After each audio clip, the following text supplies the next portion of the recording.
네, 여러분 오늘 하루도 또 잘 지내셨습니까? 예, 오늘 세 번째 날 저녁에도 울산 백투에덴 디톡스 힐링 캠프에 참여하신 여러분들을 진심으로 환영합니다. 어디 할만하십니까? 예, 오늘까지 할만하신 분들은 대단한 거예요. 아니, 할만한 게 아니라 너무 좋다 하시면 손 좀 들어보세요. 예, 제가 하도 이 프로그램을 많이 해봐서 잘 아는데, 이제 오늘 저녁을 자고 일어나면은 내일 아침에 몸이 너무 가볍고 너무 좋다 하는 사람들이 아마 한 반절 정도는 있을 거고, 한 50% 정도는 내일까지는 힘들 수 있습니다. 작심 며칠이라고 그래요? 3일. 사실은 내일이 3일째가 되는데, 본능과 전쟁을 치룰 때 제일 힘든 날이 3일째입니다. 그래서 별 볼 일 없는 사람들은 세 번째 날 다 포기하고 쓰러져요. 그 세 번째 날을 이기는 사람들은 이 세상에서 제일 무섭다고 하는 자기와의 싸움에서 이긴 자들이기 때문에 세상에서 두려울 게 없어요. 그리고 못 이룰 것이 없습니다. 제가 이 일주일 프로그램을 수없이 하면서 느끼는 것은, 이건 그냥 단순한 디톡스 프로그램이 아니에요. 일주일이라고는 짧은 기간이지만 하나님께서 함께 하실 때는 이 세상 모든 만물을 창조하기에 넉넉한 시간이었습니다. 또 우리가 하나님과 함께 이 일주일 프로그램을 지내다 보면 이 일주일 동안 어쩌면 이것이 인생의 축소판과 같다, 그런 생각이 들기도 해요. 짧은 일주일이지만 기승전결이 다 있어요. 이게 유튜브에서 보니까 나도 좀 마르기는 했지만 그냥 한번 해봐. 이제 마음에서 일어난 거죠. 한번 해보자. 승. 여기까지 와서 첫 끼 딱 먹어보니까 뭐 먹을만 한데, 그런데 이틀 3일째 전 어지럽기도 하고 어떤 사람은 메스껍기도 하고, 이거 괜히 했나 봐. 갑자기 상황이 바뀌면서 그만둘까? 거기서 포기하고 쓰러지는 많은 사람들이 있지만, 그 어려움을 이기고 나가는 사람들은 이제 네 번째 날, 다섯 번째 날부터 밀려오는 그 결론이 얼마나 환희에 차는지 몰라요. 지금 우리는 식욕과의 전쟁을 치르고 있는 거예요. 이 식욕이라고 하는 본능이 우리 인간에게 입력된 본능 중에서 가장 강력한 본능이고, 심지어 하와 할머니까지도 이 적한테 쓰러진 것 아니겠습니까? 이 일주일이라고 하는 디톡스 프로그램, 기승전결, 모든 어려운 난관을 극복하는 사람들은 식욕과의 전쟁에서 이기는 사람이고, 이런 전쟁을 한 번 이겨, 두 번 이겨, 나중에는 이기지 못할 전쟁이 없는 거예요. 이 싸움을 그저 배고픔과의 싸움이라 생각하지 마시고 선과 악의 대쟁투라 생각해 보시길 바랍니다. 그건 다를 것 같지요? 똑같이 기승전결이 있어요. 그 큰 전쟁에서 싸워 이기기 위해서 이번 한 주일의 전쟁을 꼭 승리할 수 있게 되기를 간절히 바랍니다. 기승전, 뭐라고 그랬어요? 결이다. 그런데 요즘에 의사들이 한자리에 모이면 기승전 장이다 하는 이야기를 많이 한다는 거예요. 뭐 각 분야의 전문 분야에 따라서 다 틀려. 뭐 폐가 어쩌고 위장이 어쩌고. 그런데 기승전 마지막 결론은 뭐예요? 장이다. 여러 가지 질병 이야기를 하다가 정말 이 병은 어렵다, 저 병은 어렵다. 그런데 그 해답이 장에 있다. 그래서 기승전장이라고 하는 것이 요즘에 의학 전문가들 사이에서 아주 유행어가 되어버렸어요. 그래서 오늘 이 저녁에는 장내 미생물을 보면 난치병 치료의 길이 보인다, 라고 하는 제목으로 지금까지 수많은 치료를 여기저기 다니면서 해봤지만 치료가 좀처럼 안 되는 그 난치병은 어디를 쳐다보면 해답이 보일 수 있다? 장에서 살고 있는 미생물을 쳐다보면 치료의 길이 보인다. 그래서 기승전장이라는 말이 나온 것입니다. 무슨 말일까? 지금까지 현대의학은 내 몸의 세포에 대해서 주로 연구를 했습니다. 정말 엄청나게 발전을 했어요. 수많은 질병들을 치료하고 있습니다. 그런데 불치병, 난치병은 날이 갈수록 더 많아져요. 그렇게 의학이 발달했는데 수술을 하고 약을 먹어도 왜 이 질병은 점점점 악화될까? 결론은 남의 다리를 긁고 있어서 그래요. 우리 몸이 고장났는데 우리 몸 속에 많은 사람들은 세포만 들어있는 것으로 잘못 알고 있었다는 거예요. 우리 몸 속에 계산하는 방법에 따라 좀 다르겠지만 최근에 가장 합리적으로 계산한 방법에 의하면 세포가 한 65kg 체중 나가는 사람은 30조 개 정도가 들어있다고 그래요. 그래서 그 세포에 대해서 쪼개고 유전자 또 분석해보고 이렇게 의학이 발달했고 수많은 치료법을 개발했지만 도대체가 꿈쩍도 하지 않은 질병들이 있는데 알고 보니 내 몸속에 내 세포보다 더 많은 또 다른 생명체들이 들어있다는 것입니다. 이 속에 미생물이 자그마치 38조 마리나 들어있다는 거예요. 얘들도 생명체입니다. 얘들도 유전자가 있어요. 얘들이 잘못됐을 때 내 몸도 같이 이상 반응들이 나타나게 되어 있다는 것입니다. 그래서 네이처지에서 발표한 것을 요약해서 보면은요, 우리 몸에는 세포라고 하는 생명체 말고 또 다른 미생물이라고 하는 생명체들이 더 많이 살고 있는데 지금까지 대부분의 옛날 계산법대로 계산한 방법으로는 인간의 세포는 10조 개가 들어있고 그리고 또 이 속에 살고 있는 미생물은 그보다 10배가 많은 100조 마리가 살고 있다고 하는 책들이 대부분이에요. 그러나 그 계산법이 추정치로 계산한 방법이었기 때문에 최근에 가장 합리적으로 과학적으로 계산한 것으로는 30조, 38조 마리. 그래도 결과는 바뀌지 않습니다. 내 몸속에 내 세포보다 더 많은 다른 생명체들이 있고 이 생명체들에 의해서 내 건강이 좌지우지 될 수 있다는 것입니다. 결국은 얘들이 다 생명체이고 문제는 이 속에 있는 유전자가 망가지면 질병이 생기는 것 아니겠습니까? 유방암 유전자를 가지고 있으면 유방암이 생긴다는 거예요. 그런데 우리 몸속에 인간의 몸속에 있는 이 게놈은 2만 2천여 개의 유전자로 구성이 되어 있어요. 그 중에 어떤 유전자가 망가졌느냐에 따라서 질병의 이름이 달라지는 것입니다. 그런데 이 유전자만 있는 것이 아니고 내 몸속에 있는 미생물들 속에 있는 유전자는 종류가 자그마치 330만 종류나 된다는 거예요. 그러니 2만 2천 개만 가지고 해답을 찾으려고 하니 답이 나올 리가 없는 거예요. 숫자가 중요한 게 아닙니다. 그보다 더 심각한 문제는 인간의 유전자는 99.97%가 다 똑같아요. 남자 여자 어마어마하게 다른 것 같아도 별로 안 달라요. 남자도 눈은 몇 개입니까? 2개고 여자도 눈은 몇 개예요? 다 똑같다니까요. 할아버지도 눈 2개고 백인도 눈 2개고 흑인도 눈 2개고 99.97%가 다 똑같기 때문에 한국인들을 대상으로 개발한 어떤 약이 나오면 흑인들에게도 맞는 겁니다. 99.97%가 맞아요. 그래서 의학이 발달했는지도 몰라요.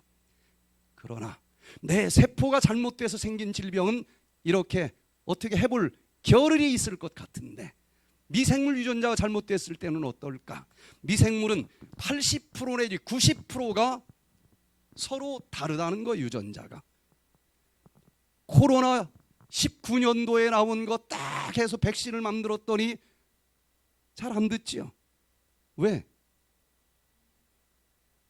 내내 감기 바이러스입니다. 이게 코로나.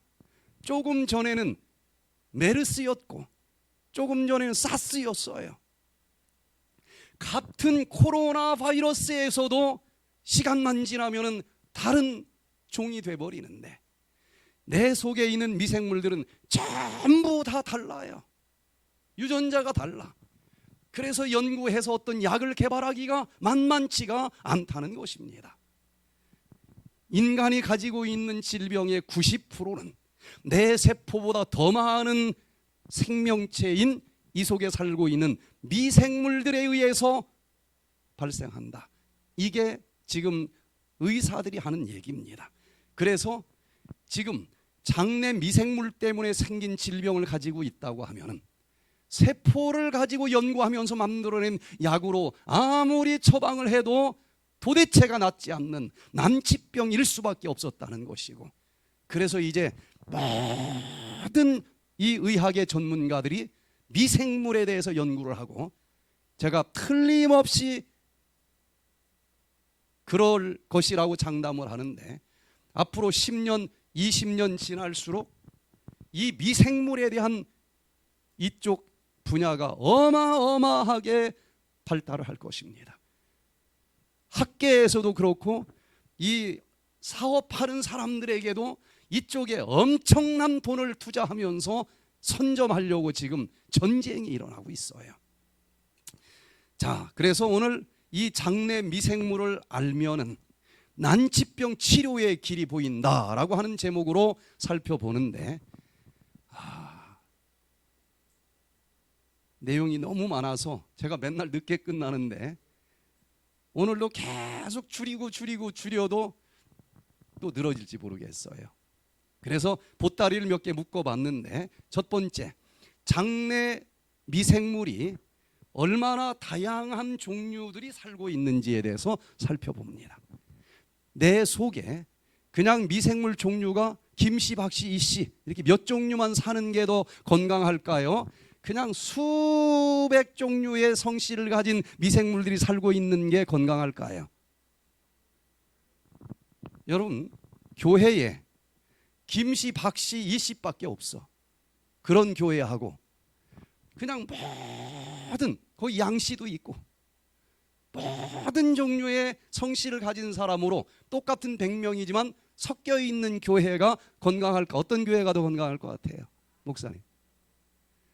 김씨, 박씨, 이씨로만 김씨 30명, 이씨 30명 같은 집안끼리 있으면은 이씨 집안에 누구 초상이 났다? 30명 황안이 비어요. 뭐라고 할 수도 없어. 다양해야 추위에 강한 미생물, 더위에 강한 미생물, 습에 강한 미생물, 혹시 여러 환경이 변하면서 몇 마리는 죽을지라도 나머지가 다 평균을 유지하게 해준다는 거예요. 그래서 미생물을 현재까지 연구한 결과는 뭔가 몸에 문제가 있다, 그런 사람들은 미생물의 종류가 몇 개밖에 안 된다는 것입니다. 미생물의 종류가 다양하면은 어떤 환경에서도 적응을 해요. 건강한 것입니다. 자, 여기에 대한 연구 결과를 보면은요, 미생물의 종류가 제일 적은 사람들은 미국 사람들이에요. 이 미생물도 먹거리가 있어야 살 수 있지 않겠습니까? 여러분, 얼굴 척 하고 보면은 음식을 좋은 걸 먹었는지 정크푸드 먹었는지 보여요, 안 보여요? 뭘 먹었느냐에 따라서 그 음식으로 인해서 내 세포가 만들어지는 거거든요. 그런데 미국 사람들은 그냥 햄버거 하나 먹으면 끝이야. 거기 뭐 들어있어요? 밀 들어있고 소고기 하나 들어있고 토마토 한쪽 들어있어요. 그것만 먹고도 살아. 그러니 이 속에 있는 장내 미생물들은 다 식성이 달라요. 그거 좋아하는 미생물만 자라고 나머지는 굶어 죽는 겁니다. 그래서 미국에 사는 사람들의 장내 미생물을 종류를 분석을 해보면 한 100종류밖에 되지 않는다는 거예요. 그리고 서구화 식사를 비슷하게 따라간 민족들일수록 다양성이 적어요. 제일 다양성이 많은 사람들은 누구인가 하면은 저쪽 아마존 숲속에 살고 있는 원주민들. 그냥 이것도 따먹고 저것도 따먹고 저것도 따먹고 천종류가 넘는다는 겁니다. 그래서 여기 수렵 채취인들, 저쪽 숲속에 사는 그런 원주민들이 가지고 있는 미생물의 종류, 그리고 그보다는 조금 발달한 페루라고 하는 나라, 또한 이제 막 선진국 들어간 한국, 저쪽 완전히 서구화된 스페인, 그리고 미국, 이 순서대로 쭉 정리해 놓은 것을 보니까 수렵 채취인들일수록 유익균이 많고 유해균이 적어요. 그리고 종류가 많고, 그리고 서구식 음식을 먹을수록 유익균은 적고 유해균이 많아져요. 내 속에 살고 있는 유익균은 똑같은 밥을 한 사발 먹었어도 유익균이 먹어서 분해시키면 나에게 좋은 여러 가지 영양소들이 나오고, 이것을 우리는 발효라고 부릅니다. 그런데 똑같은 음식을 먹었는데도 유해균이 먹으면 독소가 나와요. 이것은 분명히 작은 단위로 똑같이 쪼개졌지만 부패라고 하는 단어를 써요. 자, 그래서 서구화 식사, 뭔가 음식의 종류가 간단합니다. 그런 음식을 먹을수록 이 속에 있는 미생물들도 종류가 몇 개밖에 안 되고, 그리고 또 종류를 자세히 봐도 유해균이 많고 유익균이 적어요. 한국인 식사가 얼마나 좋은지, 밥 한 상 만들어내려면 한 1시간은 부엌에 서 있어야 되지 않습니까? 근데 미국 음식은 깡통 몇 개 따면 돼요. 다 거기서 거기입니다. 그래서 유익균이 많고 유해균이 적다는 거예요. 그래서 2018년도 셀지라고 하는 유명한 의학 저널에 사람을 대상으로 관찰 연구를 했어요. 저쪽 태국에 가면은 태국 방콕에 사는 사람들 말고 산 넘어 소수 부족들, 이 카렌족이라고 하는 소수족들이 너무너무 힘들게 살아요. 뚱뚱한 사람은 하나도 없습니다. 거기다 전쟁까지 일어났어. 그래서 이 난민들을 미국의 미네소타주로 이렇게 단체로 이주를 시켰습니다. 그들을 대상으로 연구를 했는데, 그 산속에서 살 때는, 이민 오기 전에는 그들 대변을 검사를 해보니까 프리보텔라라고 하는 유해균이 많았고, 또 박테로이데테스라고 하는 유익균이 많았고, 박테로이드라고 하는 유해균은 적었는데, 이제 이민을 오니까 일단 밑에 있는 미생물들의 숫자가 좀 줄어들어요. 그러면서 뚱뚱한 사람들이 생기는 것입니다. 체질량 지수가 초기 이민자들에게는 확실히 늘었어요. 그리고 한 40년 오랫동안 그곳에서 산 사람들은 이제 뚱뚱한 사람이 더 많아져요. 그러면서 미생물을 조사를 해보면 미생물의 다양성은 더 줄어들어요. 그래서 그 2세는 어떤가 하고 보니까 태어나면서부터 뚱뚱한 유전자 가지고 태어나요. 그리고 태어나면서부터 이 장내 미생물이 미국에서 오래 사는 사람들하고 거의 똑같아. 유럽에서 이민 온 완전 오리지널 미국 사람들과 뚱뚱한 것도 똑같고, 장내 미생물의 종류도 단순하고, 그러면서 서구화 질병이라고 하는 거의 대부분의 질병들을 똑같이 겪고 있다는 것입니다. 장내 미생물이 다양할수록 좋은 것인데, 이렇게 서구화 식사를 할수록 유익균은 감소가 되고, 그리고 유해균은 증가되는 패턴을 확인했다는 것입니다. 자, 이렇게 유익균이 숫자가 줄어들면 뭐 무슨 상관이 있느냐. 이제 지금부터 두 번째 주제로 넘어가는데, 유해균, 유익균 중에서 유익균은 내가 먹은 음식 중에서 나는 절대로 소화를 못 시키는 것이 있는데 그게 섬유질입니다. 물에 녹지 않는 섬유질은 불용성 섬유질이라 그러고, 이것은 미생물도 뭐 건드리지 않아요. 불용성 섬유질은 끝까지 녹질 않아서 대변과 함께 마지막 항문으로 나오는 겁니다. 얘도 다 쓸모가 있죠. 대변의 용적을 크게 해줘서 이 대장이 주물주물할 때 대장이 빵빵하게 찼기 때문에 쫙쫙쫙 밀려서 쾌변을 만들어내고, 중간중간 대변의 중간에 들어가서 거푸집 역할을 해서 딱딱하게 굳어서 변비가 될래야 될 수가 없도록 만들어주는 참으로 좋은 일을 해요. 그런데 물에 다 녹는 수용성 섬유질도 있지 않습니까? 그런데 수용성 섬유질이 무슨 일을 하는가 하고 보니까, 나는 소화를 못 시키지만 이 속에 있는 장내 유익균은 얘들을 소화시킨다는 거예요. 그리고서 소화를 시킬 뿐만 아니라 짧은 사슬 지방산이라고 하는 것을 그 섬유질을 분해해서 만들어내는데, 얘들이 우리 건강을 위해서 얼마나 중요한 일을 하는지 최근에 막 발표가 되고 있어요.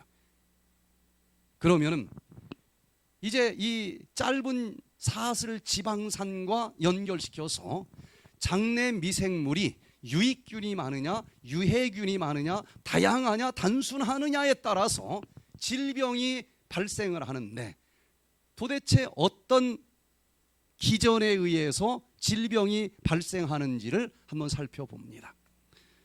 인터넷에 보면은 그냥 뭐 유익균이 있으면 건강하고 유해균이 많으면 이 병도 걸려 저 병도 걸려 그러지만, 원리를 알면은 그거 몇 개 암기한 것보다 그 다음 새로운 문제까지 답을 찾아낼 수도 있고, 굉장히 많은 응용 범위가 우리에게 펼쳐지기 때문에 제가 조금 어렵지만 계속 원리를 얘기하고 그 출처를, 논문을 얘기하고 메커니즘을 얘기를 해요.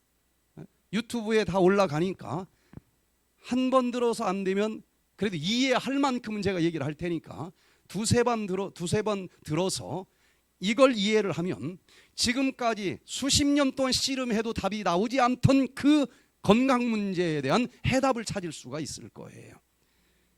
스탠포드 대학의 쇼냉보그 교수가 이 장이 어떻게 생겼느냐, 수많은 책을 봐도 이 책에 나오는 것처럼 자세하게 보여준 그림이 없어요. 아주 자세하게 그렸는데, 장벽도 세포가 있겠죠. 장벽 세포가 있는데 장벽 세포에도 제일 껍데기 세포도 있지 않겠습니까? 여기 근육 세포도 팔에도 있지만 마지막에는 상피세포, 피부세포가 있지 않겠어요? 장에도 장상피세포가 있어요. 그런데 우리 피부에 있는 상피세포는 굉장히 두껍고 튼튼합니다. 독소가 달라붙어도 그냥 떨어져 나가지 들어오질 못해요. 그런데 장상피세포를 그렇게 철벽처럼 만들었다 그러면 좋을까요, 안 좋을까요? 독소가, 병원균이 들어오면 안 된다 하고 마지막 철조망이 쳐 있기는 하지만 영양소도 일이 들어가야 되지 않겠습니까? 그래서 무조건 튼튼하게 할 수가 없었던 거예요. 결론은 장상피세포가 다른 상피세포보다 얇다, 한 겹으로 돼 있다. 그래서 여기를 잘 지켜주지 못하면 문제가 생길 가능성이 굉장히 많을 수밖에 없는 지역이다. 그래서 대부분의 난치병을 가진 사람들이 여기가 망가져 있다는 것을 알게 되는 것입니다. 그래서 이 장상피세포에는 너무 얇기 때문에 그 위에 점막 세포를 하나 더 줬어요. 뮤신이라고도 하는데, 이게 곱창 먹을 때 장에 끼어 있는 그 뮤신을 삶으면 그 맛으로 곱창 먹는 거예요. 그게 사람 창자에도 들어있는 겁니다. 투명하기 때문에 영양소는 들어가지만 독소는 들어가지 못하게 하는 참으로 기가 막히게 만들어진 점막세포가 코팅이 되어 있는 거예요. 그리고 그 속에 이제 음식이 지나가는 창자 속이겠죠.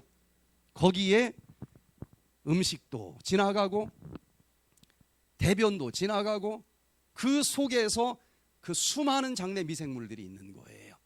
그래서 대변 볼 때 얘들도 같이 나옵니다. 여러분들이 본 그 대변의 적어도 4분의 1이 장내 미생물들이에요. 어마어마한 장내 미생물이 여기 살고 있는데 이 속에서 도대체 무슨 일이 일어나고 우리의 건강을 얘들이 좌지우지할까? 자, 이제 우리가 식이섬유질을 먹었어요. 섬유질이 있는 음식을 먹었다 이거예요. 장내 미생물은 섬유질을 밥으로 먹고 사는 존재이기 때문에 섬유질이 많은 음식을 다양하게 먹을수록 장내 미생물의 종류가 다양해지고, 그리고 얘들이 자기만 먹고 사는 것이 아니고 그 속에서 짧은 사슬 지방산이라고 하는 기가 막힌 여러 종류의 영양소들을 만들어서 내 몸을 만드는데 선물로 준다는 것입니다. 자, 그럼 어떤 일이 일어나는가? 채소를 먹었어요. 이제 섬유질이 들어왔다는 것인데, 섬유질은 크게 둘로 나뉘어진다 그랬죠. 물에 녹지 않는 불용성 섬유질이 있고, 또 물에 녹는 이 섬유질이 있어요. 수용성 식이섬유질이 있습니다. 그런데 불용성 식이섬유는 미생물도 어찌할 수가 없습니다. 얘들은 끝까지 분해가 안 되니까 변 속의 모양을 가지고 내려가요. 그래서 변의 양을 늘려주기 때문에 장벽이 연동운동을 하면서 쫙쫙 쥐어짜서 밑으로 내려보내게 되면서 쾌변을 만들어주는 것이고, 꽉 차니까 대장이 자극이 갈 때마다 움직이는 대장운동이 촉진이 되면서, 그리고 또 얘들이 수세미처럼 콜레스테롤도 흡착을 해요. 발암물질도 흡착을 해요.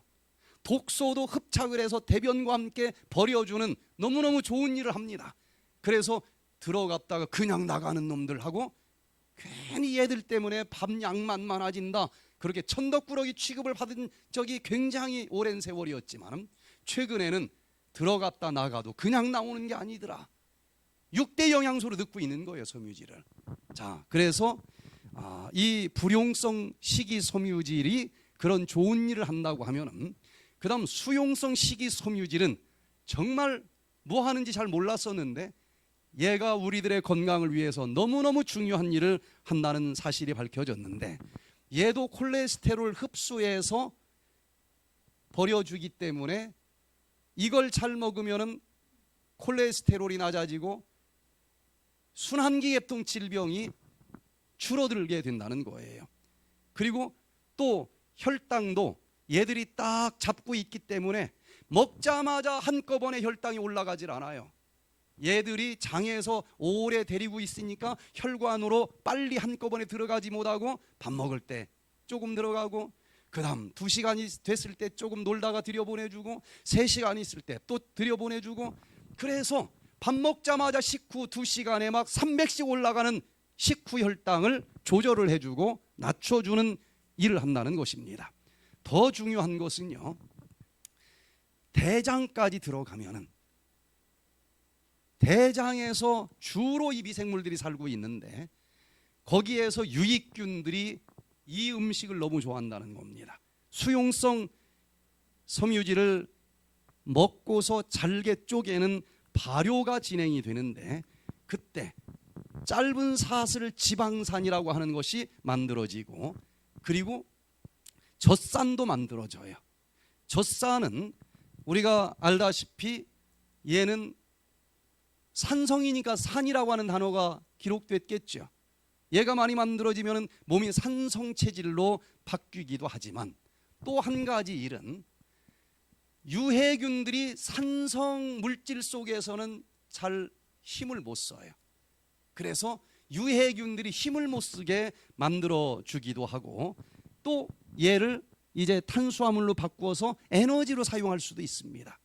더 중요한 것은 짧은 사슬 지방산인데 여러 종류가 있어요. 대표적인 것은 아세트산, 프로피온산, 부티르산. 하여튼 이 그냥 짧은 지방이 보통 탄소 이렇게 탄소가 쭉 연결되어 있는 모습을 갖고 있지 않습니까? 탄소가 서로 앞으로 나란히 묶여 있고 탄소가 양쪽 팔을 벌리고 양쪽 손에는 수소를 가지고 있는 모양을 갖고 있어요.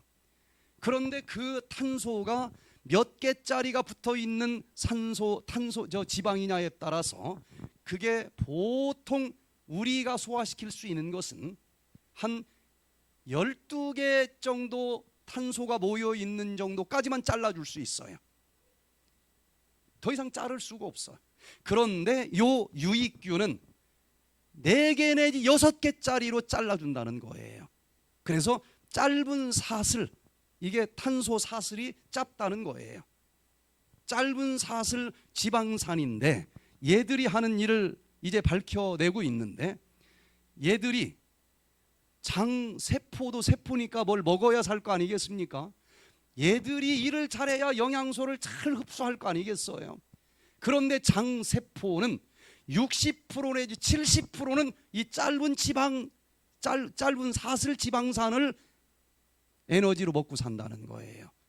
그래서 유익균이 없으면, 섬유질을 잘 못 먹으면 이 영양소가 만들어지지 않으면서 장이 비실비실하고 여러 가지 질병이 생길 수밖에 없고, 먹은 음식 소화 흡수를 못하면 그 다음 나머지 기관은 말할 것도 없는 거예요.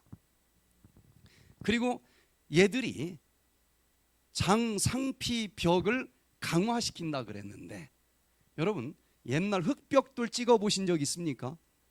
흙만 가지고 찍으면 예쁘지만 비 오면 다 녹아버려요. 그래서 거기다 뭘 넣습니까? 지푸라기를 잘라가지고 거푸집으로 넣으면 얘들이 딱 이 결합을 하게 해줘서 비가 와도 괜찮아요.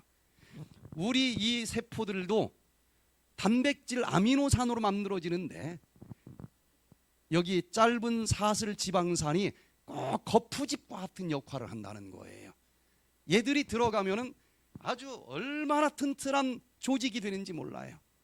그런데 이 장 위에 있는 그 상피세포가 서로 아주 강력하게 만들어질 뿐만 아니라 장벽 세포와 세포 사이는 친밀 결합 단백질로 딱 붙어 있기 때문에 영양소만 들어오지 독소는 절대로 들어올 수 없도록 만들어졌다는 거예요.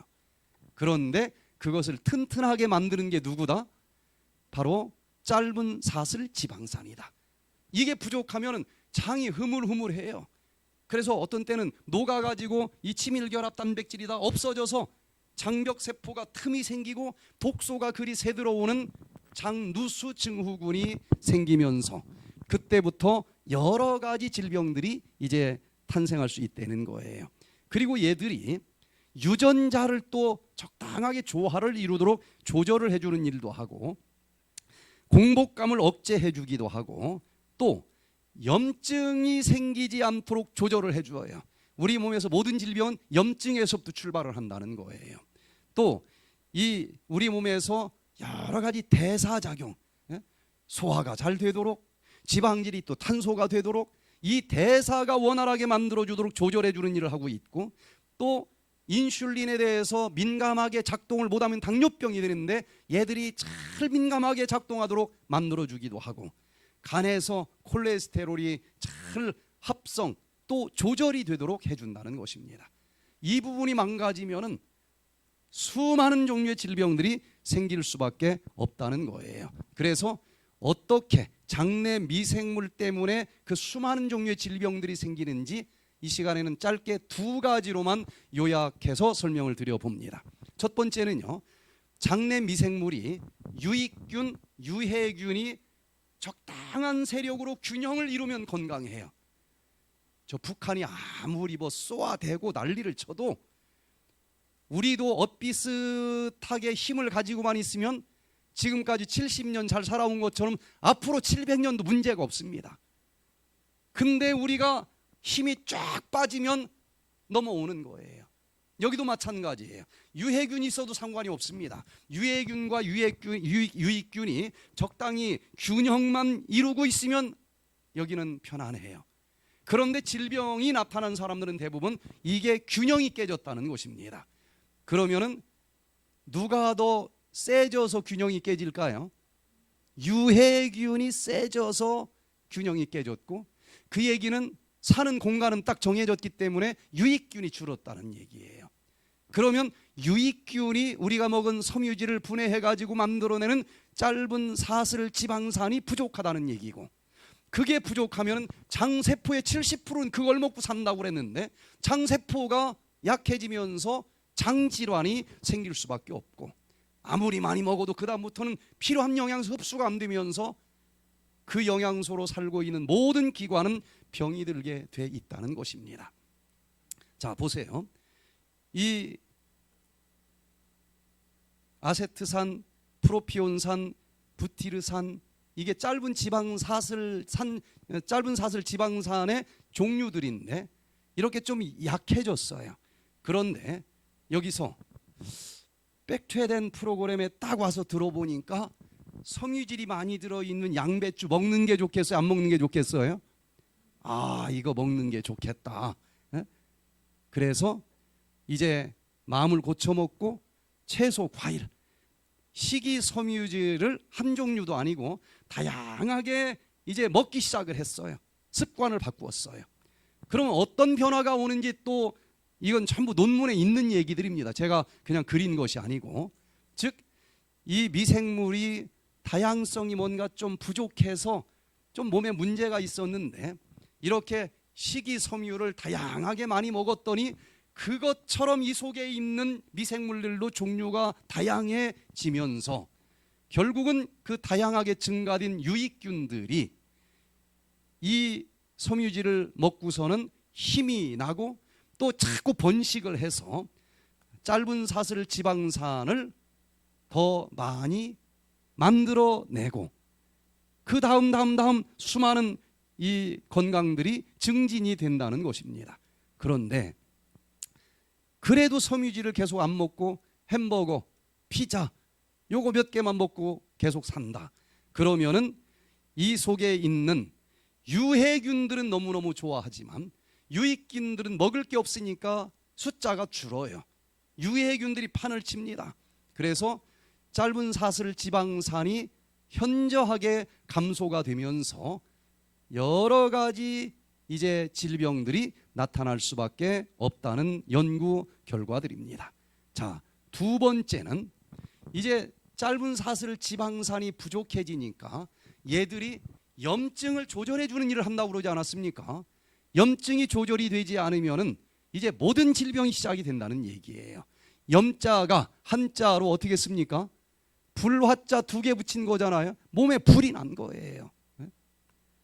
자, 짧은 사슬 지방산이 해주는 일이 무엇인가 조금 전에도 살펴봤는데, 우리 이 장에는 내 몸을 지키는 면역세포의 70%가 여기서 살고 있어요.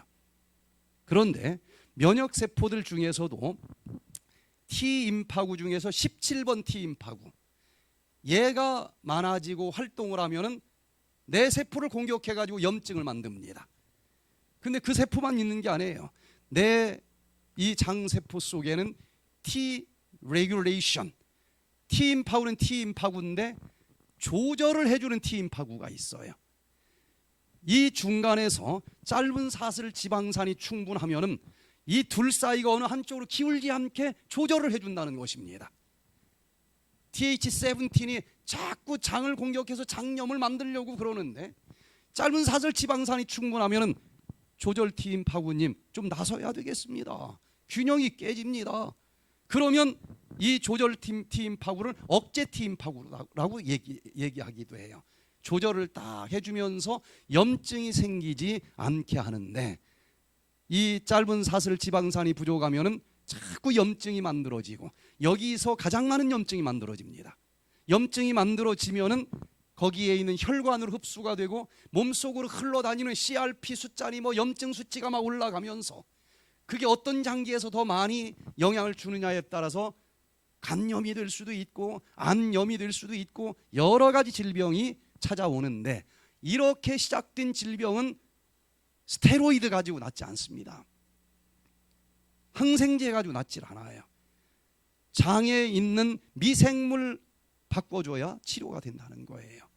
그래서 논문에 나온 것을 보면은요, 이렇게 미생물이 뭔가 균형이 깨졌을 때에 결국은 만성 염증 상태가 찾아오게 되어 있고, 그러면은 다양한 염증성 질병들이 찾아오고, 신경계통에서 염증이 많으면 우울감이 생길 수도 있고 만성 피로증이 생길 수도 있고, 그게 좀 많이 모아지면은 결국은 암이 될 수도 있습니다.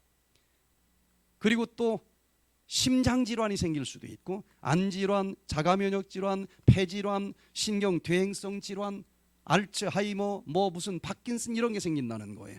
치주염, 대사증후군, 노인성 질환. 그래서 이런 종류의 질병들이 지금까지의 의학으로는 좀처럼 치료가 잘 안 되는 난치병들이 많은데, 장을 바라보고 그곳에 살고 있는 장내 미생물들이 어떤 음식을 먹으면 유익균이 좋고 유해균은 어떤 음식을 먹으면 싫어하는지를 잘 배워서 실천하면은 놀랍게도 장 환경이 바뀌고 유해균은 줄고 유익균이 늘어나면서 도저히 30년 40년 치료가 불가능하다고 여겼던 그 질병이 치료가 되는 것을 우리가 보게 됩니다. 자, 그러면은 지금부터는 이 장내 미생물계가 뭔가 균형이 깨져서 지금 여러 가지 질병을 가지고 있는데, 아무리 지금 시간이 없어도 여기서 끝나면 안 될 거 아니겠습니까? 요걸 고치는 방법을 좀 몇 개 듣고 가야 되지 않겠어요? 분명히 내가 문제가 있는 것 같은데, 검사 안 해봐도 유해균이 판을 치는 것 같은데, 요것을 유해균은 줄이고 유익균이 증가되도록 해주는 방법을 빨리빨리 6가지만 좀 살펴보겠습니다. 첫 번째, 오토파지 디톡스를 하시기를 바랍니다. 에이, 백투에덴에서 디톡스 하니까 막 갖다 꽤 맞추는 거 아니냐. 전 논문에 없는 건 강의를 하나도 하질 않습니다. 살펴보니까 여기 마이크로 오르게니즘스 2020년 7월호에 발표된 것을 보니까 식이 제한, 우리가 좀 먹고 싶은데 며칠 안 먹는 거, 그 얘기예요. 그 프로그램을 하는 중에 장내 미생물 총, 이 얘기는 장내 미생물 세상이라는 얘기입니다. 장내 미생물 유익균, 유해균 다 통틀어서 얘기할 때 장내 미생물 총이라고 여러 책에서 써놓고 있어요. 그렇게 배부르게 먹는 것보다는, 배부르게 먹으면은 여기서 가스가 차죠. 더부룩하죠. 그 밥풀떼기가 가스가 찼다는 얘기는 썩었다는 얘기고, 썩었다는 얘기는 유해균이 먹었다는 얘기입니까? 유익균이 먹었다는 얘기입니까? 유해균이 먹었고 유해균만 그냥 막 자식을 자꾸 까는 거예요. 그래서 실험을 해보니까 반대로 배가 고프지만 식이 제한을 하는 프로그램을 좀 해보니까 비전염성 질병 치료에 대한 새로운 통찰력, 지금까지 치료가 안 된 그 수많은 종류의 질병들이 놀랍게 치료가 되더라. 최근 수십 년 동안 식이 제한, 즉 디톡스를 했더니 장수, 약으로 장수가 해답이 나오지 않지 않습니까? 네, 장수, 건강 수명에 대한 유망한 효과에 대한 관심들이 증가되고 있다. 또 식이 제한은 비만, 당뇨병, 암, 또 신경계, 위장염증성 질환과 같은 비전염성 질환, 어떤 병원균이 만든 질병 말고 얼마나 많습니까? 이런 것들의 발병 및 부담을 지연시키고 치료해주는 효과가 있다고 하는 것이 밝혀졌다. 쭉 논문 보면 자세한 내용들이 오지만 결론적으로 이 그림 한 장으로 간단하게 설명을 해보면요, 자, 수명이 아직 얼마 안 된 어린 시절에는 장이고 뭐고 다 기계가 쓸만하지요. 예, 쓸만해요. 근데 나이가 들면은 요게 다 낡아버리는 거예요. 옛날 같지가 않아요. 그런데 나이가 들어서 생긴 질병은 아까 뭐라고 그러셨어요? 뭐 나이 드셔서 그냥 생기는 겁니다. 하다 안 되면 그 얘기 마지막 하는 거예요. 어찌할 수 없다는 겁니다. 노인성 질환은. 나이 들어서 치매가 왔는데 어떻게 하겠느냐 이거예요. 그런데 장내 미생물을 바라보면 그걸 지연시킬 수 있다는 얘기입니다. 자, 여기 보니까 어린이들의 장은요 아주 예뻐요.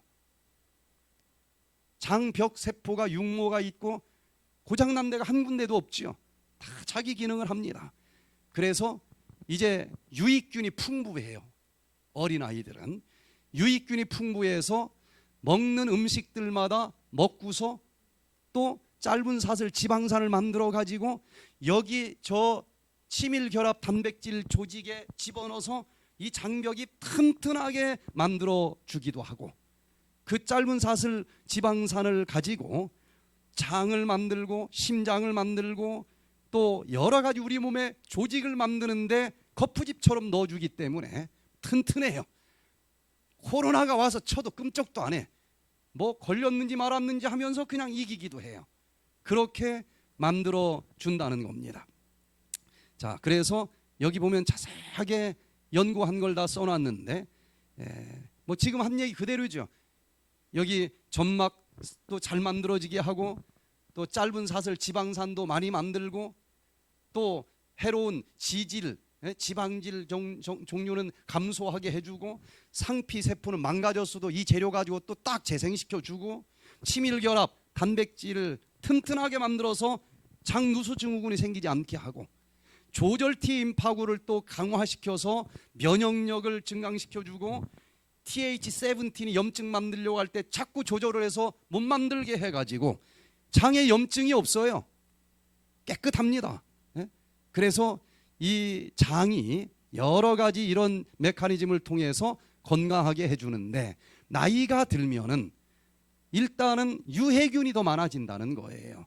그러면서 이게 이제 단쇄 지방산, 짧은 사슬 지방산도 적게 만들고 또 상피세포도 이제 튼튼하게 못 만드니까 그 붙여놓은 틈이 망가지면서 새요. 장누수증후군이 생겨서 독소가 새 들어오게 되어 있다는 것입니다. 그 독소가 피를 타고 돌다가 심장에 가서 달라붙으면 심장에 여러 가지 염증을 비롯해서 질병이 싹이 트게 되어 있다는 것입니다. 그래서 이런 장내 미생물들이 이미 유해균이 판을 칠 때 에너지를 조금 덜 먹으면은 일단은 이 유해균이 더 먼저 죽으면서 여러 가지 질병들이 호전되는 것을 확인했다. 그런 논문은 많이 나왔는데 이런 메커니즘에 의해서 결국은 음식물을 좀 소식할 때에 소화기 계통의 여러 가지 질병도 호전이 되고 억제해 준다는 거예요. 심혈관 질환도 발생하지 않도록 억제해 주고 암 또 치매나 파킨슨 같은 질병도 생기지 않도록 억제해 준다. 이게 어제 그제 오토파지 디톡스를 가지고 또 다른 측면으로 증명한 얘기와 똑같은 결론을 얻게 된 거예요. 자, 두 번째, 이 몸속에 있는 유해균이 판을 치지 못하고 유익균이 더 많아지게 하려면 동물성 식품은 멀리하고 식물성 식품을 즐겨 먹어라.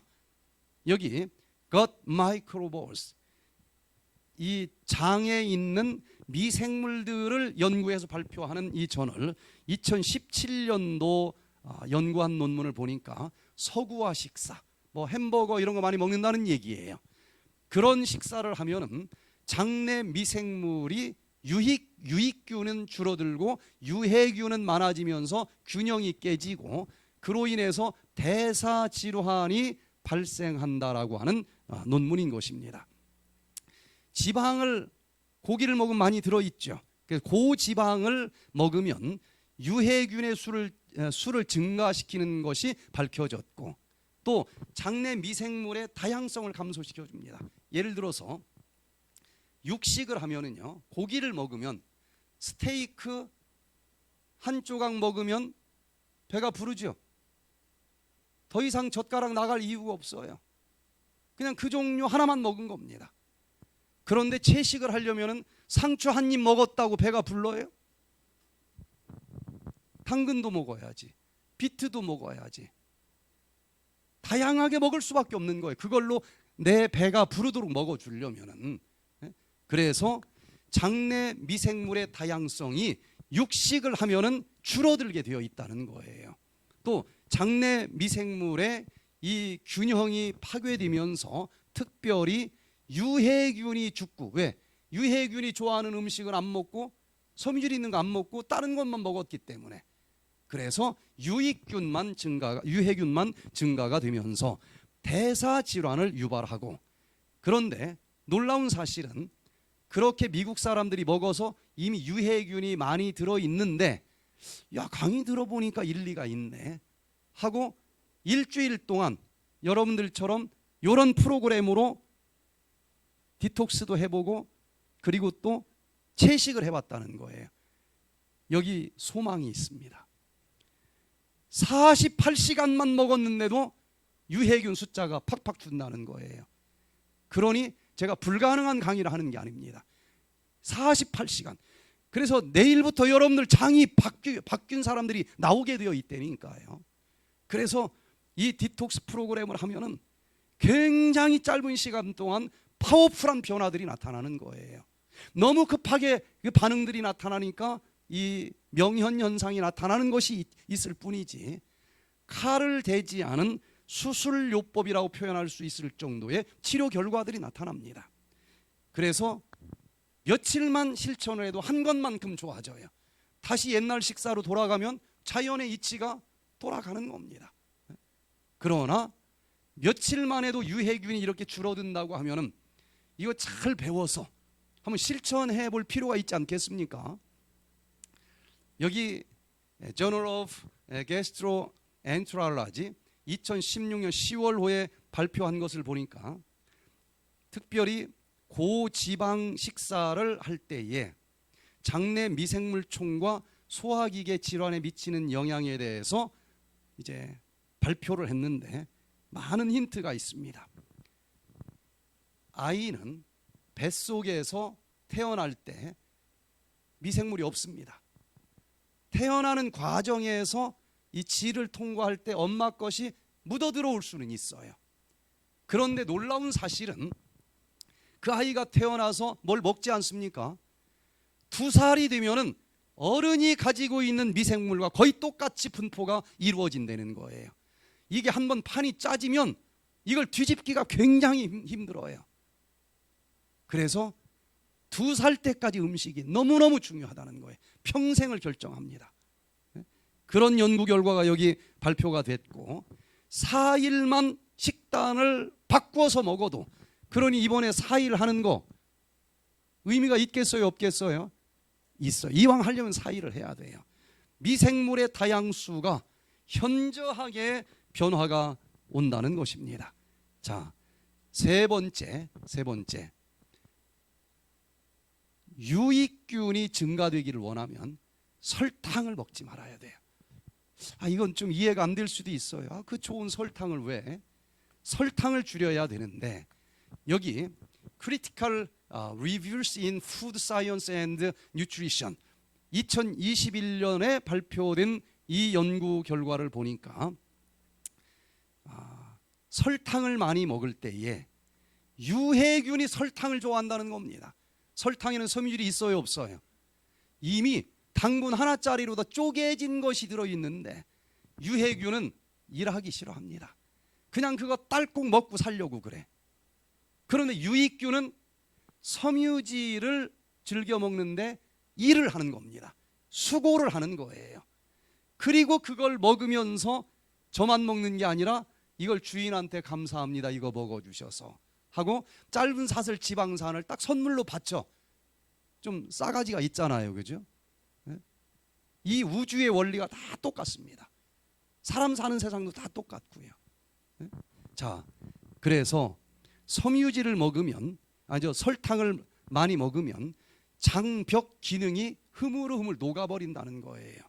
염증이 증가되면서 생각보다 굉장한 질병의 원인이 된다는 것인데, 설탕이 어떤 기전으로 만성염증을 일으키는지를 좀 보면은요, 헬스닷컴에 발표된 연구 결과입니다. 설탕하고 단백질하고 지방질이 만나면 최종 당화산물이라고 하는 물질이 합성이 됩니다. 그래서 얘는 바로 지방 염증을 만들어 버린다는 거예요. 얘는 최종 당화산물이라고 하는 이 합성물은 염증을 만드는 일을 하는 거예요.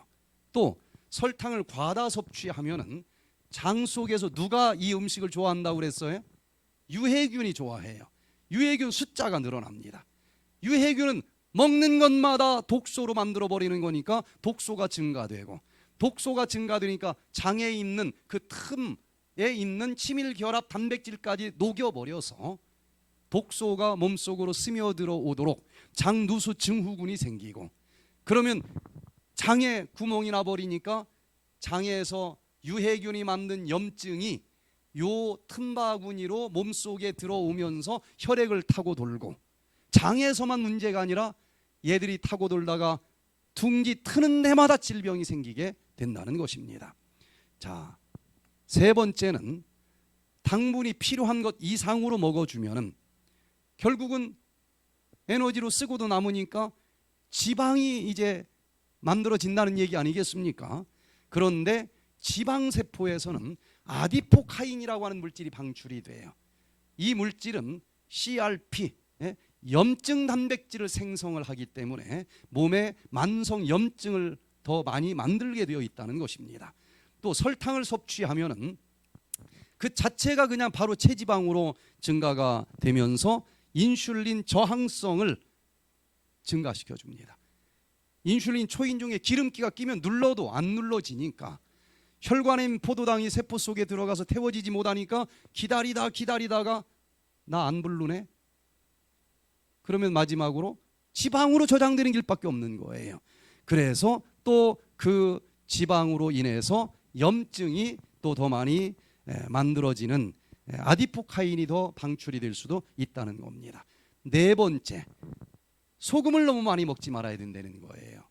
국제보건기구에서는 하루에 이 나트륨, 소금은 나트륨과 염소로 구성이 되어 있죠.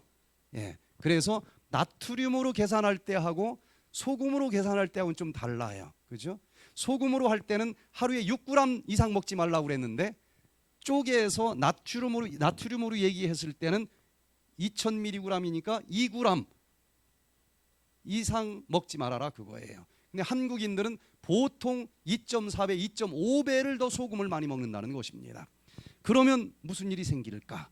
여기 네이처지 2017년 11월 15일자 연구 결과를 보니까 소금을 많이 먹으면은요, 장 속에 유산균, 락토바실러스 같은 유익균도 살고 있겠죠. 그런데 이 유산균은 연구를 해보니까 소금이 너무 많이 들어오면 그냥 터져 죽는다는 거예요. 그리고 아까 얘기한 염증을 만들어내는 TH17 헬퍼 T임파고는 막 점점점 막 기승을 부리면서 얘가 장벽 세포를 공격하고 장염이 발생한다는 사실을 알게 된 겁니다. 그러니까 짜게 먹지 말아야 된다는 거예요. 자, 다섯 번째, 항생제를 남용하지 말아야 됩니다. 전 세계에서 항생제를 가장 많이 먹는 나라 중에 하나가 대한민국 사람들이에요. 감기 걸렸을 때도 항생제 주는 나라는 우리나라밖에 없습니다. 감기는 바이러스지 박테리아가 아니에요. 근데 왜 박테리아 죽이는 약을 주느냐는 거예요. 항생제를 먹으면 어떤 일이 생길까? 이제 의학적으로도 그 문제점들이 밝혀지고 있는데, 여기 고려의대 김희남 교수님이 발표한 논문을 보면은요, 긴축성 반응이 일어난다는 거예요. 자, 항생제를 먹었어. 그러면은 장에 내 세포보다 더 많은 숫자의 뭐가 살고 있다고 그랬어요? 미생물이 살고 있어요. 항생제는 미생물, 박테리아를 죽이는 약입니다. 감기 걸렸는데 코로나 바이러스는 일도 건드리지 못하고 이 속에 있는 장내 미생물들이 다 죽어요. 그런데 얘들도 생명체이니까 그냥 앉아서 죽을 수는 없을 것 아니겠습니까? 그래서 막 살아남으려고 막 몸부림을 치는데, 여기 stringent response 번역이 어려워요. 번역해 놓은 것도 어려워. 긴축 반응이 무슨 뜻인지 모르겠어요. 하여튼 항생제가 와서 얘들을 죽이는데 얘들이 어떻게 해서든 죽지 않고 살아남으려고 몸부림치는 반응이라고 풀어서 설명할 수 있어요. 그런데 항생제가 들어오면은 유약한, 온순한, 착한 유익균은 다 죽고, 여기서 살아남는 친구들은 주로 누가 살아남아? 유해균이 살아남더라는 거예요. 그것도 내성균으로. 항생제를 몇 번 먹으면은 유익균 다 죽이고, 유해균 중에서 얘들도 죽지만 그 중에서 내성균으로 아주 강력하게 변질된 내성 유해균들만 살아남아서 자꾸 항생제 먹는 사람들은 여기에 슈퍼 박테리아가 산다는 거예요. 그러면서 지금까지 얘기한 이 유익균이 만들어내는 건강의 유익 현상들이 다 망가져가면서 이 병 저 병이 막 시작이 될 수밖에 없다는 것입니다. 그래서 항생제를 그냥 생각 없이 먹어서는 안 된다는 거예요. 아주 이 장내 미생물 내기는 극약입니다. 극약. 6번째, 마지막으로 100번 씹어서 드시기를 바랍니다. 과장법 하나도 안 붙였어요. 100번을 세야 돼. 이제 내일 모레 이 보식을 할 때. 아니 5번 씹고 그냥 삼키면 어떠냐. 그러면은 이 위장에서 식도에서 열어주는 분문이 있고 십이지장으로 내려가는 쪽에 유문이 있는데, 유문은 유미즙이 돼야만 열어주게 되어 있어요. 그런데 100번 씹은 사람들은 다 죽이 돼서 포도당 하나 될 때까지 소화되어 장으로 내려가지만, 5번 씹고 삼키는 사람들은 포도당이 막 한 100개, 200개 뭉친 덩어리가 소장으로 들어가게 되어 있어요. 소장벽에 육모 털이 붙어 있는데 거기에 포도당 하나짜리 정도가 들어갈 수 있는 문이 있습니다. 설렁설렁 춤을 추면은 소화가 잘 된 포도당은 쏙쏙쏙 들어가서 피가 되고 살이 되는데, 5번 씹고 삼킨 사람들은 포도당이 막 덩어리가 되어 있어서 들어가질 못해요. 아무리 들어오라고 손짓을 해도 못 들어가. 그 따뜻한 곳에 들어가지 못하고 장에 오랫동안 남아있으면 얘들이 어떻게 될까요? 썩어요.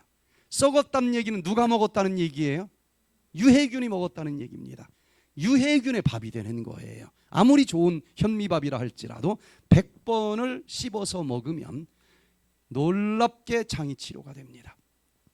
설악산 백투헤드 힐링센터에 오현민 씨가 참여를 했는데, 이분은 태어나면서부터 과민성 대장 증후군을 가지고 있고 55세에 오셨는데 55년 동안 계속 가지고 살았대요.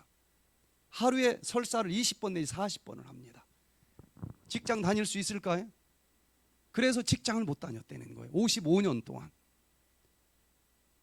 그냥 계속 설사를 합니다. 몸은 뭐 마를 수밖에 없는 거죠. 흡수가 안 되니까. 이곳저곳 참 많이도 다녔어요. 뭐 장누수 증후군에 뭐 질병 이름을 썼는데 A4 용지로 3장인가 돼. 그런데 100번을 씹으라고 그랬더니 그런 얘기는 처음 들어본다네. 그렇게 많이 요양원이 어디로 다녔는데. 그래서 왜 100번을 씹어야 되는지를 쭉 몇 시간 동안 설명을 했더니 이해가 됐어요. 그때부터 제일 식당에 먼저 와서 제일 마지막에 나가는 친구입니다. 100번도 더 씹는 거예요. 딱 한 달 하니까 설사가 멈추고, 멈추자마자 치료 다 됐다고 그 다음날 집에 가는 거예요. 제가 잡았습니다. 이게 울퉁불퉁한 이 문제점 있는 곳을 시멘트로 딱 쳤더니 매끈하게 다져졌다. 그런데 양생기간이라고 하는 게 있어야 되지 않겠느냐. 이게 좀 굳어질 시간을 좀 기다려야지. 이제 막 좋아졌다고 가면 그냥 오염된 공기 한 번만 맡아도 그냥 자국 난다. 근데 간다는 거예요. 뭐 간다는 걸 어떻게 합니까? 이튿날 내려왔어. 간 사람이. 아니 왜 내려왔느냐고. 그날 저녁에 가서 컵라면을 먹었대네. 다시 설사가 주룩주룩 나온다고 아이고 하고 얼른 내려왔어요. 그래서 2개월을 더 했는데 평생 가지고 있던 이 질병이 완전히 치료가 돼서 55년 만에 지금 직장을 다니고 있어요. 여러분, 이 건강의 원리를 아시고 지금까지 전혀 신경을 쓰지 않던 분야에 이 질병의 가장 큰 뿌리가 들어 있었다는 사실을 기억하시면서 씹는 것부터 먹는 것부터 그리 어려운 것은 아니지만 놀라운 변화들이 일어나면서 그 난치병들이 치료될 수 있게 되기를 간절히 바라면서 오늘 강의를 마치겠습니다. 예. 기도하겠습니다. 우리들을 창조하시고 내 몸 사용 설명서를 우리가 이해할 수 있도록 자세하게 가르쳐 주시는 주님 감사를 드립니다. 주님, 이제는 보암직스럽고 먹음직스럽다고 해서 이것저것 먹지 않게 해주시고 절제할 수 있는 삶이 되게 해주시며 내 몸에 좋은 것이 무엇인지 분별할 수 있게 해주셔서 이제는 살 길을 걸어가게 해 주시옵소서.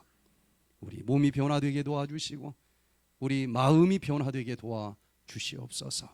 이번 짧은 한 주일이지만 우리 몸속에서 천지가 창조되는 것 같은 기적들이 일어나게 해 주시옵기를 우리 구주 예수 그리스도의 이름으로 간절히 기도드리옵나이다.